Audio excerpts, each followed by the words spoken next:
Hello guys, Saraswati পুজো তো চলেই এলো।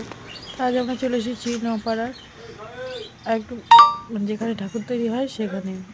তো দেখতেই পাচ্ছ তোমরা কত রকমের ঠাকুর এখানে তৈরি হয়েছে। তো তোমরা যদি কেউ ঠাকুর নিতে চাও তো এখানে আমাদের নপাড়া আমতা হাওড়ার যোগাযোগ করতে পারো। এখানে শিল্পীর নিখুঁত কাজ, কিছু কারুকার্য, খুব সুন্দর প্রতিমা।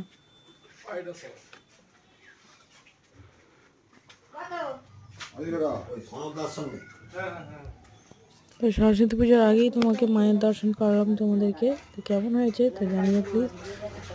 আচ্ছা, আমার চ্যানেলটিকে সাবস্ক্রাইব করে দিও।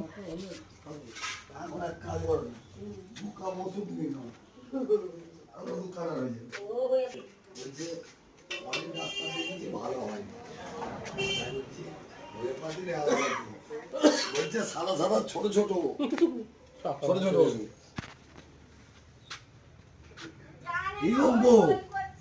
সে আলাবাদি হয়ে বলতে ছেড়ে বলছে সাদা সাদা ছোট ছোট কোনো মাল মুসলিম